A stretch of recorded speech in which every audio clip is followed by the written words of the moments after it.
Hi guys, Jason here, Jason's Trucking Info, and today I'm going to do a backing video here at the Chicago Post Office. My co-driver, Aaron Mays, he's going to be doing the filming, and he's going to follow me around as I explain the different steps of what I'm doing. So one of the first steps is, before I pull all the way up, I gotta go check to make sure I have any locks or chains removed from the back door before I back up. Is usually the best way to do it. It's not always the way that it happens, but it's best to be in the habit of checking that before you start your backup. And this will also be the time that if you had swing doors, if you were going to a dock, to open up those swing doors. So let's go do that. All right, we here at Al Ritchie, we usually have a safety chain over here. We usually want to remove that and undo that. That's if we don't have this, because a lot of our drivers forget to take their locks off, and then the post office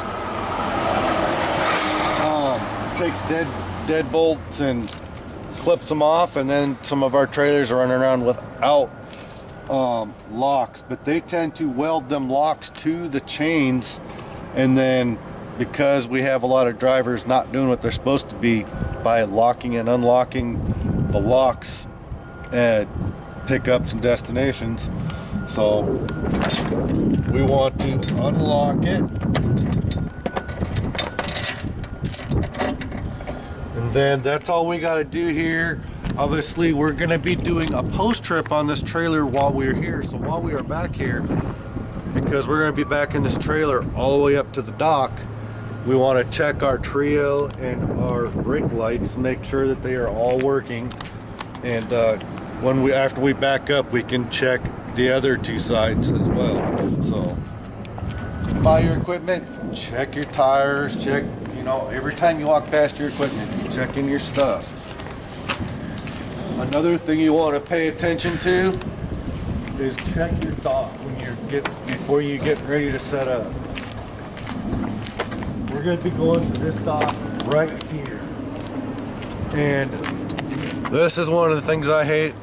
I might have all this room over here, all this room. At least that truck moved out of my way. There was a semi parked up against the fence, but I hate backing up next to another trailer on my blind side, because then it's no big deal because we got all this room, but it kind of plays with knowing how close you are, because these docks can be kind of tight, but they're not too bad.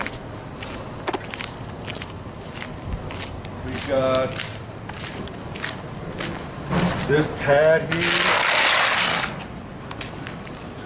You come down here and you look for anything in the way, such as stuff like that.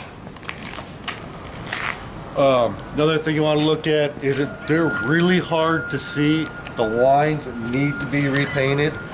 But if you look at the line on the pad and the line on the ground, there's this much here, there's only this much space.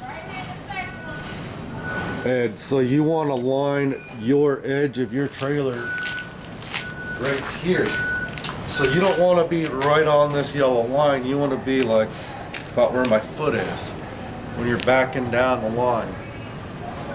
So that's one other thing you want to watch out. You just want to look for it, because you go to these old places, sometimes they got, like, you see all this trash all over the place. Look for anything that's gonna pop a tire or anything. Another helpful thing, look straight ahead. Look straight down this line. Look straight ahead. What's straight ahead from this dock that you can line up to when you need to do a pull-up? If you have to do extra pull-ups, what's straight ahead? There is the metal guard there, right underneath that, kind of to the left of the guard sign. And there's a I think there's a fire hydrant right behind it that's red. There's something red right there. That's not quite exactly, but just about right about where the edge of that guard is off to the left is about a perfect, almost, but not perfect place to line up to. with your steer tire on your driver's side if you need to do a pull-up. Those are the type of things. It's not always exact, but you get kind of a general lineup that you can do to help you. That's something that you can do to help yourself out if you're ever needing a guide to help you get in. Other things to help you, check on the ground. There's always like stains and stuff on the ground. Check for anything that you know isn't going to be moved by wind or weather or whatever that you can line up with. Sometimes you need it, sometimes you don't. In this case, I probably won't need to use all those different pieces of information, but it's nice to know that those references are there, those points of reference. Always get as many points of reference when you're trying to back up. So, all right, I'm gonna go hop in here and I'm gonna back into this dock and let's see how good I do that. The goal is to try to do it with no pull-ups. Let's see how I do today. I'm not 100%. I'm sick. I'm trying to get over something, so let's see how well I can do.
I seriously cannot believe I did that without a pull-up. I thought I was gonna wind up doing like 2 or 3 pull-ups this time.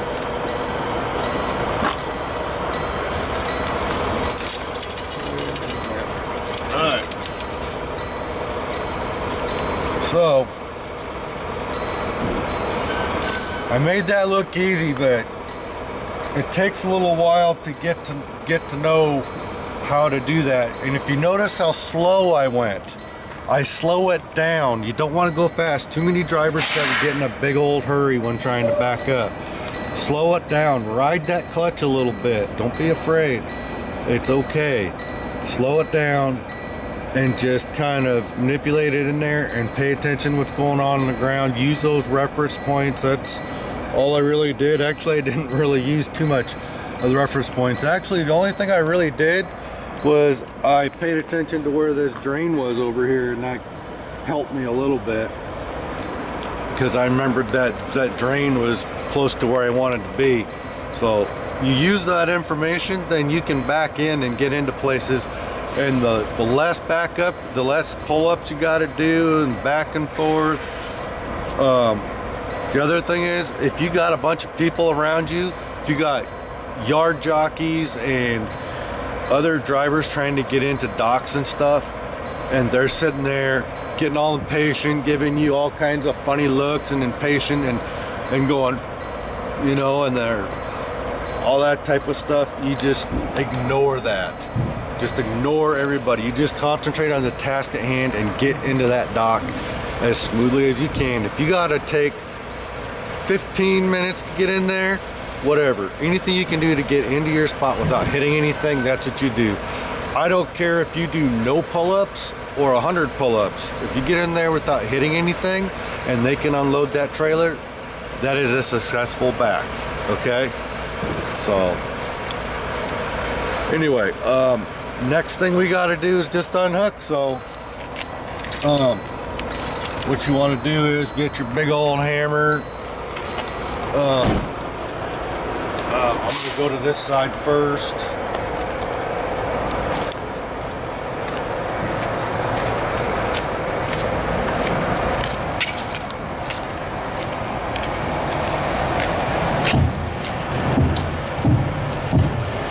On a side note, this is a steer tire, not a drive tire. They can put them on trailers. I asked the DOT about this because I noticed, I was noticing how much they're putting steer tires on trailer tires here at Allen Ritchie, and I was concerned about it.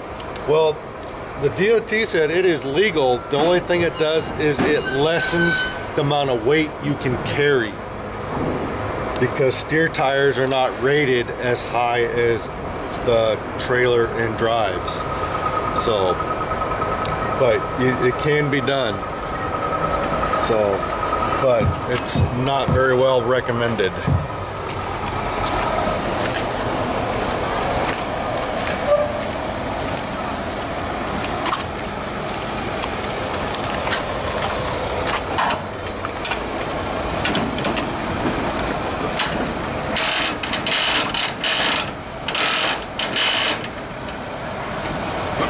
As you get more experienced with the dolly cranks, you can get your own little way of being faster at cranking the dollies.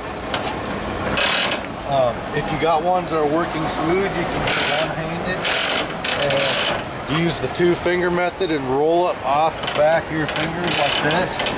You go real fast, but you got to be careful, because when I first was learning how to get real fast at it, I hit myself in the chin, and I probably have a scar right here somewhere where I hit myself right in, and it dug right into the bone of my jaw. It was not fun. It was sore for weeks. So.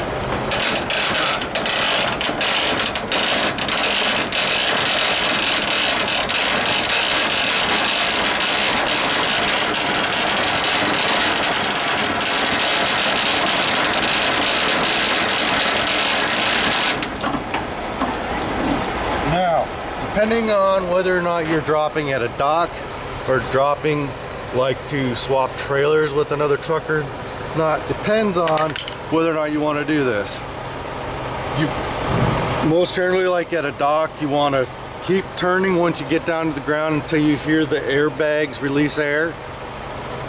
Well, if you're swapping with another driver, you may want to not put the landing gear all the way down. You might leave an inch or so up, depending on who you're swapping with. The other driver might have a truck with a fifth wheel plate that's higher or lower than yours. So that might depend how you want to go about dropping the trailer so that it's a little lower or higher for that other driver. So things to pay attention to. But if you don't know what you're dealing with and you're not going to be there when that other driver comes to pick up that trailer, then you just drop it as normal, and that other driver will just have to contend with it. So, like I said, go back up.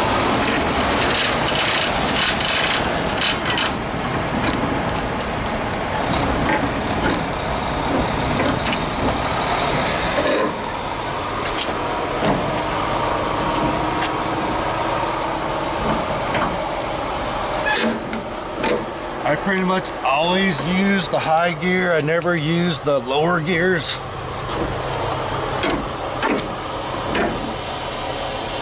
Alright.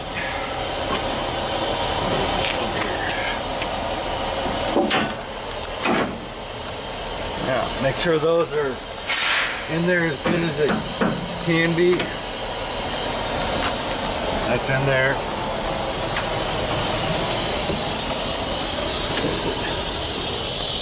Now,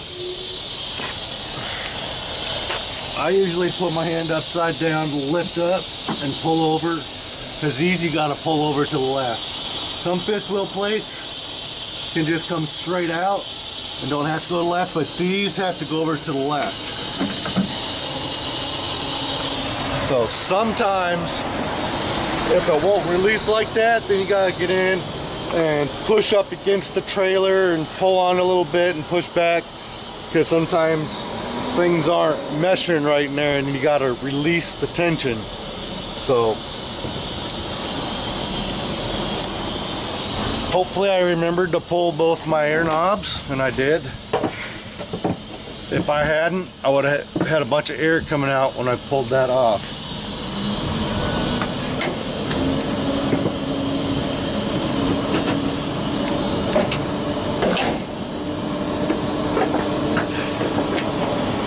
Now right here, most trucks have a place for you to stick your air hoses, and most generally want to do it in order like that, from that way down, and hit bang, bang, bang. What you run into first, second, third, fourth, that sort of thing. We'll go to the other side real quick.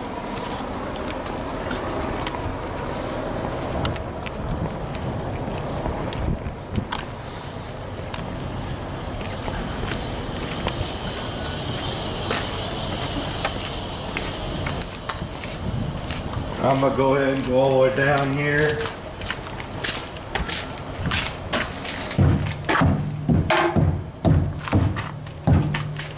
Alright.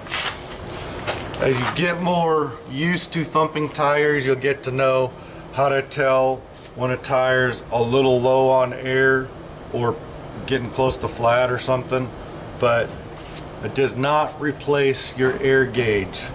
I have an air gauge, it's right there in my bag if I need it. If I question the tire, that's my go-to. If I ever question a tire, I'll go get my air gauge.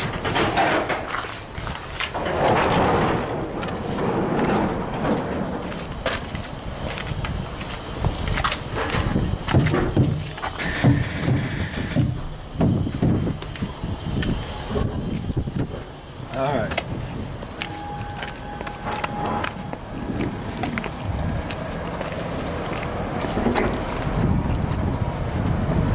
Now on our last trip, we chained up in the mountains, and our two inside drives lost the crossfires. And did they fix them? Looks like they fixed them when we were home. Cool. I thought we were still needing them to get fixed. They fixed them. Our crossfires, the chains fell on the inside.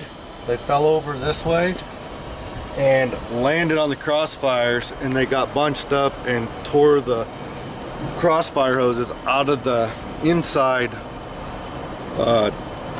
drives there, and so they were pretty much going flat, and I had to drive a long distance and then have them fix it by just they did a temporary fix at the Loves in Grand Junction, and they just ripped out the valves and put new ones on, and then just filled them back up with air. And so that's funny because I didn't even write that up.